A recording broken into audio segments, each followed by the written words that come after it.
Guys देखते हैं question third. Question third क्या कह रहा है गाइस, कह रहा है the length of minute hand of a clock is 14 centimetre. ठीक है, तो सबसे पहले कह रहा है एक क्लॉक है, ठीक है, उसमें जो मिनट हैंड होता है ना, मिनट देखो, एक जो क्लॉक होती है उसमें एक स्मॉल हैंड होता है, एक तो छोटी छोटी वाली सुई होती है और एक बड़ी वाली सुई होती है। ठीक है, कह रहा है वो जो बड़ी वाली सुई है ना, जो वो मिनट की होती है, कह रहा है जो मिनट हैंड है ना वो 14 सेंटीमीटर है किसी क्लॉक का। ठीक है, तो मैं मिनट हैंड बना देता हूँ यहाँ से, कोई भी एक मतलब कहीं भी लाइन बना देता हूँ मिनट हैंड, वो 14 सेंटीमीटर हो गया। ठीक है, मिनट हैंड जो भी होता है ना क्लॉक का, वो हमेशा रेडियस होती है। ठीक है, क्योंकि वो पूरी एंड तक जाती है। स्मॉल हैंड जो होता है वो रेडियस हो नहीं सकती क्योंकि वो तो छोटी होती है। ठीक है, जो बिगर हैंड होता है ना, जो मिनट हैंड होता है क्लॉक का, वो हमेशा रेडियस होती है, ये याद रखना है हमेशा। ठीक है, तो क्वेश्चन में क्या कह रहा है, the length of minute hand of a clock is 14 centimetre. ठीक है, तो मैंने लेंथ लिख ली उसकी 14 सेंटीमीटर। फिर कह रहा है find the area swept by the minute hand in 5 minutes. ठीक है, 5 मिनट्स में कैसे, क्या मतलब, क्या कह रहा है 5 मिनट्स में क्या एरिया निकलेगा। जैसे ये कोई क्लॉक है, ठीक है, उसका यहाँ पे 12 है, यहाँ पे 1 है। ठीक है, ये 5 मिनट्स हुए, 12 से लेके 1 तक आया। मिनट हैंड पहले 12 पे थी समझो, फिर 1 पे आ गई, पहले यहाँ पे थी, फिर अब यहाँ पे आ गई। ठीक है, तो हमें ये जो 5 मिनट्स में एरिया बना है ना, ये निकालना है हमें। ठीक है, जैसे अभी देखो हमारी ये मिनट हैंड यहाँ पे है, तो 5 मिनट्स बाद कहाँ पे आ जाएगी, यहाँ पे। ठीक है, तो ये जो अब एरिया बन रहा है ना, मुझे ये एरिया निकालना है सारा। अब देखो ये एरिया क्या होगा, एरिया ऑफ सेक्टर होगा। जैसे देखो ये मेरा कोई सर्कल होता है, जब कोई ये सेंटर से ऐसे कोई दो लाइनें ऐसे मिल जाती हैं, तो मेरे मैं जब इसका एरिया निकालता हूँ तो ये तो मेरा एरिया ऑफ सेक्टर होता है ना, ये वाला एरिया। ठीक है, तो इसको अब एरिया ऑफ सेक्टर की तरह निकाल दूंगा मैंने देखा। ठीक है, अब एरिया ऑफ सेक्टर निकालने के लिए मुझे चाहिए क्या क्या होता है। देखो एरिया ऑफ सेक्टर होता है मेरा, area of sector is equal to होता है थीटा बाई 360 इंटू में पाई आर स्क्वायर। ठीक है, अब देखो मुझे एक तो एरिया ऑफ सेक्टर निकालने के लिए थीटा चाहिए होता है, एक तो पाई चाहिए होता है। पाई तो मुझे पता होता है। ठीक है, 22/7 या 3.14, जो क्वेश्चन में दिया होगा मैं वही लिखता हूँ। अगर क्वेश्चन में नहीं दिया तो मैं पाई की वैल्यू हमेशा 22/7 ही डालता हूँ। ठीक है, तो मुझे बेसिकली क्या चाहिए होता है, थीटा और आर चाहिए।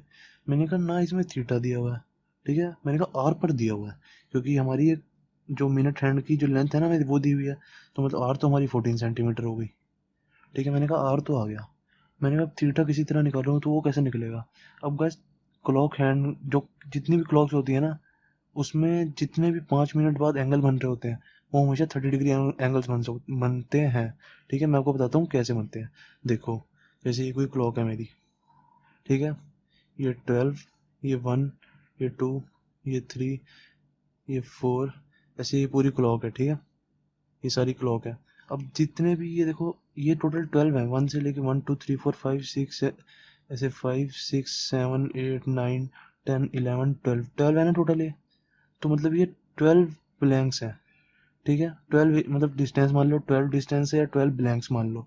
ठीक है, अब ये जो मैंने आपको बताया था, हमेशा ये जो सेंटर होता है इसका ये वाला एंगल सारा 360 डिग्री होता है।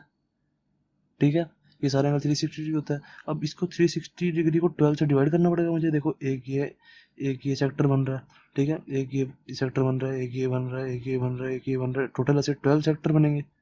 ठीक है, ऐसे टोटल 12 सेक्टर बनेंगे हमारे। तो 12 सेक्टर का एरिया इक्वल होंगे। अगर ये सारे सेक्टर हमारे इक्वल हैं, तो मतलब मेरा ये 360 डिग्री था, ये पूरा सारे एंगल, जो ये सारे एंगल का सम देखो 360 डिग्री था, तो डिवाइड बाय 12 कर दूंगा। ठीक है, 12 3 या 36, तो आंसर कितना आ गया मेरा, 30 डिग्री। तो एक एंगल कितना हो गया मेरा, 30 डिग्री का, क्योंकि मैंने 12 से डिवाइड कर दिया, क्योंकि हमारे टोटल सेक्टर्स कितने हैं, 12 सेक्टर्स हैं। क्योंकि 12 भी तो होती है हमारी, 1 2 3 4 5 6 7 8 9 12, 12 तक की तो हमारी क्लॉक जाती है और जाती नहीं। ठीक है, तो हमारे टोटल 12 सेक्टर्स बनेंगे। 12 सेक्टर्स बने तो मैंने 12 से डिवाइड कर दिया पूरे सारे एंगल को, जितना भी सारे एंगल है ना, 360 डिग्री होता है टोटली। तो मैंने 360 को 12 से डिवाइड कर दिया, तो मेरा आंसर अब कितना है, 30 डिग्री।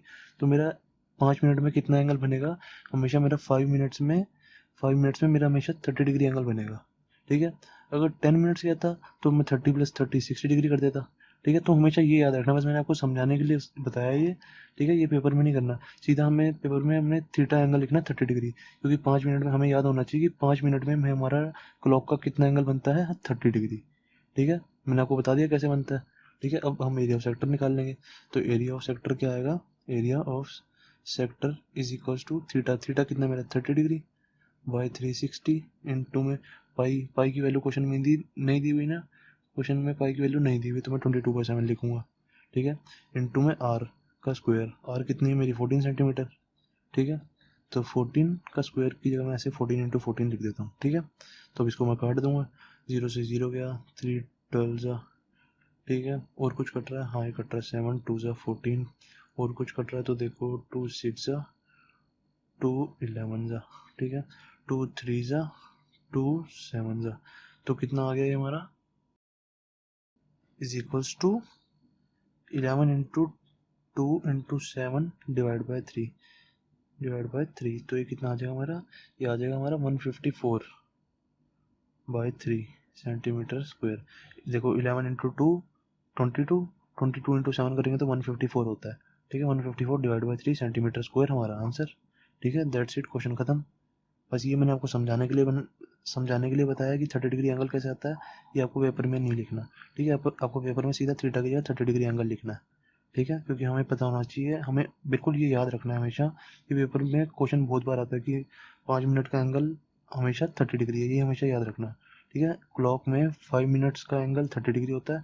अगर फिर हमें क्वेश्चन में 10 मिनट्स का होगा तो मैं 10 मिनट्स का एंगल ले लूँगा 30 + 30, ठीक है। अगर मुझे 15 मिनट्स का होगा तो मैं 30 + 30 + 30 लिख दूंगा, क्योंकि 15 क्या होता है हमारा, 5 + 5 + 5, तो 5 मिनट्स में मेरा कितना एंगल बनता है 30 डिग्री, तो 5 मिनट्स में इधर में मेरा 30 बनेगा, इधर में मेरा 30 बनेगा, तो इसको मैं ले लूँगा 30 + 30 + 30, ठीक है। तो क्वेश्चन बस वो बदल सकता है कि 5 मिनट की जगह 10 मिनट कर देगा, 10 मिनट या 10 मिनट की जगह 15 मिनट कर देगा, पर क्वेश्चन ऐसे जरूर आता जरूर है पेपर में, ठीक है, ये याद रखना। तो अब हम देखते हैं क्वेश्चन फोर्थ। क्वेश्चन फोर्थ क्या कह रहा है हमारा, कह रहा है अ cord of circle of radius 10 centimetre subtends a right angle at the centre, ठीक है। सबसे पहले तो ये कह रहा है एक सर्कल है, ठीक है। एक सर्कल है, उसकी रेडियस 10 सेंटीमीटर हमें दी हुई है, तो मैं उसकी ऐसे एक रेडियस बना लेता हूँ 10 सेंटीमीटर की, ठीक है। फिर कह रहा है उसी एक सर्कल में ना एक कॉर्ड है, जैसे मैंने कोई एक ऐसे कॉर्ड बना ली, ठीक है। कॉर्ड तो सबको पता है कैसे होती है, एक पार्ट से दूसरे पार्ट पे सर्कल की जो लगे वो कॉर्ड होती है हमारी, तो मैंने एक कॉर्ड बना ली। तो कॉर्ड का कह रहा है कि ये जो कॉर्ड है ना सबटेंड करती है 90 degree angle at the centre, तो मैंने ये कॉर्ड है इससे ऐसे ही सबटेंड करता हुआ एंगल बना देता हूँ, ये कह रहा है ये वाला एंगल जो है 90 डिग्री है, ठीक है। ये कॉर्ड है, कह रहा है कॉर्ड सबटेंड कर रही है angle 90 degree at the centre, ठीक है। तो मैंने इसको यहाँ से ऐसे 90 डिग्री एंगल बना दिया, ठीक है। फिर आगे ये कह रहा है find the area of the corresponding, first है माइनर सेगमेंट, तो मुझे सबसे पहले एरिया निकालना है माइनर सेगमेंट का, माइनर सेगमेंट। तो गाइज अब देखो माइनर सेगमेंट क्या होगा, मैंने आपको बताया था, जैसे ये कोई सर्कल है, इसमें कोई कॉर्ड है, तो ये वाला जो छोटे वाला एरिया होता है ये माइनर सेगमेंट होता है, और बड़े वाला जो एरिया होता है सारा ये होता है मेजर सेगमेंट। तो मेरे को ये माइनर सेगमेंट का एरिया निकालने के लिए कह रहा है, मतलब ये वाला एरिया, ठीक है, बस इतना एरिया। तो मैंने कहा कि मेरे को माइनर सेगमेंट का एरिया का तो फॉर्मूला पता नहीं, तो मैं कैसे निकालूं। तो मैंने सोचा, देखो अगर मैं मेरे को किसी तरह ये वाले सेक्टर का एरिया पता लग जाए पूरा, ये पूरा जो सेक्टर है ना, ये पूरे सेक्टर का एरिया पता लग जाए, और ये ट्रायंगल का एरिया पता लग जाए, ठीक है। तो मैं एरिया ऑफ सेक्टर में से माइनस कर दूंगा ये एरिया ऑफ ट्रायंगल, तो मेरा ये वाला पार्ट आ जाएगा खाली, ठीक है। तो देखो मैं कैसे करूँगा। अब मैंने सोचा कि मेरा ये वाली चीज़ और ये वाली चीज़ 10 सेंटीमीटर है, क्योंकि देखो ये भी तो रेडियस है, यहाँ से यहाँ तक आ रही है, ये भी यहाँ से यहाँ तक आ रही है, ठीक है। हमें रेडियस दी हुई है 10 सेंटीमीटर, तो मैंने कहा कि ये 10 आ गई, ये 10 आ गई। तो मैं ना देखता हूँ कि मेरा सबसे पहले ना एरिया ऑफ सेक्टर निकालता हूँ। एरिया ऑफ सेक्टर क्या होगा, is equal to theta, theta by 360 into में पाई आर स्क्वायर। तो ये कितना आ जाएगा, थीटा कितना मेरा 90 डिग्री, क्वेश्चन में दिया हुआ subtends 90 degree angle at the centre, तो थीटा कितना होगा 90/360 इंटू में पाई, पाई कितना दिया हुआ है क्वेश्चन फोर्थ में, पाई हमें 3.14 दिया हुआ है इस क्वेश्चन में, तो 3.14 ही लेना है हमें, ठीक है। इंटू में आर, आर है हमारा 10, आर का स्क्वायर है तो 10 इंटू में 10। तो अब क्या हो जाएगा हमारा, अब सबसे पहले मैं इसको काट दूंगा, जो जो चीज़ें कट रही है मेरी, 0 से 0 गया, 9 4 सा 36, ठीक है। तो ये 2 2 ज़ा, ये 2 5 ज़ा, और ये 2 5 ज़ा ये भी, ठीक है। तो ये अब कितना आ जाएगा मेरा 3.14 इंटू में 5 इंटू में 5, ठीक है। अभी देखो मैं इसको ऐसे ऐसे सॉल्व करता हूँ, मुझे 3.14 है ना, इसको मैं डिवाइड बाय लिख देता हूँ 100। ठीक है, यहाँ से डेसिमल हटा दूंगा। ठीक है, तो ये डिवाइड बाय 100 आ गया, तो इसको काट दूंगा, 520 सा 5 4 सा। ठीक है, तो ये कितना आ गया 314/4। तो इसको काटूंगा तो क्या आएगा, 4 7 सा 28, 34 4 4 7 सा 28, फिर आ गया बचा 3 34, 4 8 सा 32.5, तो कितना आ गया हमारा 78.5। अब इसको चाहे डिवाइड करके देख लेना। ठीक है, 78.5 ही आएगा सेंटीमीटर स्क्वायर। तो एरिया ऑफ सेक्टर तो मेरा आ गया 78.5, एरिया ऑफ सेक्टर। ठीक है, अब मैंने कहा कि एरिया ऑफ ट्रायंगल कैसे निकालूं। मैंने कहा एरिया ऑफ ट्रायंगल होता है मेरा, इसको पहले फर्स्ट दे देता हूँ। अब मैंने कहा कि एरिया ऑफ ट्रायंगल मेरा क्या होता है, जब मेरे को बेस भी दिया और हाइट भी दी हो, तो मेरा हमेशा एरिया ऑफ ट्रायंगल में लिखता हूँ 1/2 इंटू में बेस इंटू में हाइट। ठीक है, क्योंकि मेरी परपेंडिकुलर दिया, परपेंडिकुलर का मतलब हाइट होता है हमेशा। जब भी ट्रायंगल हमें मुझे परपेंडिकुलर दिया होता है ना, ठीक है, तो उसका एरिया निकालने के लिए मैं 1/2 इंटू बेस इंटू में हाइट करता हूँ हमेशा। ठीक है, तो ये कितना हो जाएगा मेरा 1/2 इंटू में बेस, बेस कुछ भी ले लो, हाइट कुछ भी ले लो, क्योंकि दोनों 10 ही है। ठीक है, ये 10 हो गया, ये 10, तो 10 इंटू में 10। ठीक है, कितना आ जाएगा ये 2 5 ज़ा 50 सेंटीमीटर स्क्वायर आ गया ये। ठीक है, 50 सेंटीमीटर स्क्वायर आ गया। तो मेरा एरिया ऑफ ट्रायंगल आ गया 50 सेंटीमीटर, बस इतना एरिया मेरा 50 है। और ये जो पूरा एरिया है मेरा, ये 78.5 है। ठीक है, तो मैं 78.5 में से 50 माइनस कर दूंगा, तो मेरा ये एरिया ऑफ सेगमेंट आ जाएगा। ठीक है, area of segment is equal to area of sector minus area of triangle. ठीक है, एरिया ऑफ सेक्टर कितना मेरा 78.5 माइनस 50, कितना आ गया 28.5। अब देखते हैं सेकंड पार्ट। सेकंड पार्ट क्या कह रहा है, कह रहा है कि एरिया निकालो मेजर सेक्टर का।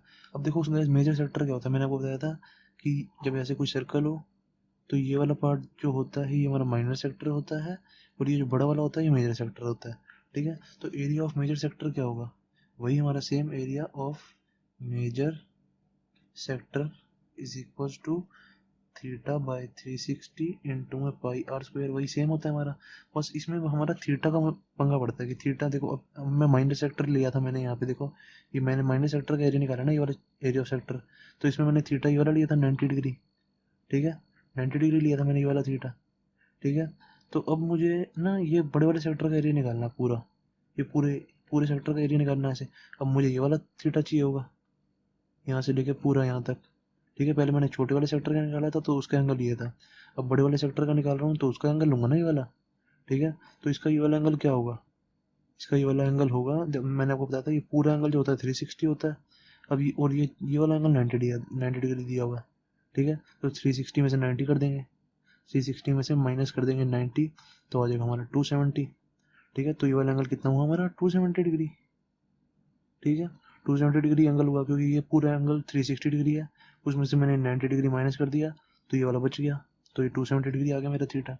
तो बस मैं थीटा की जगह 270 रख दूंगा, अपॉन में 360 इंटू में पाई की जगह 3.14 इंटू में आर की जगह वही सेम, आर तो मेरी सेम ही है, रेडियस 10, 10 का स्क्वायर।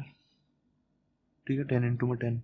तो मैं इसको पहले तो डेसिमल हटा के ना, हमेशा मैं इसको डेसिमल हटाता हूँ सबसे पहले, इसके नीचे 100 लगा देता हूँ। ठीक है, तो 10 इंटू में 10, 10 इंटू में 1। ठीक है, ये तो कट गया सारा, तो ये 0 से 0 चला गया। ठीक है, ये बचा 3 9 ज़ा 27, 3 12 ज़ा 3 3 ज़ा 3 4 ज़ा, तो ये कितना बचा मेरा इज इक्वल टू 3/4 इंटू में 314 बचा बस मेरा। ठीक है, अब इसको भी और काट देता हूँ, 2 2 ज़ा 2 15 ज़ा 157 ज़ा। ठीक है, इंटू में 3 करेंगे तो 471 आता है। ठीक है, डिवाइड बाय 2, तो इसको 471 डिवाइड बाय 2 ऐसे डिवाइड करके देख लो, 2 2 ज़ा 4 बचा यहाँ पे 0, नीचे आ गया 7, फिर 2 3 ज़ा 6 बचा 1। ठीक है, फिर नीचे आ गया 1, फिर 2 5 ज़ा 10 बचा 1 हमारा। ठीक है, तो पॉइंट ये मेरा आ जाएगा 235 सेंटीमीटर स्क्वायर आंसर। ठीक है, आप ढंग से डिवाइड करके देख लेना, 235.5 सेंटीमीटर स्क्वायर हमारा आंसर आ जाएगा।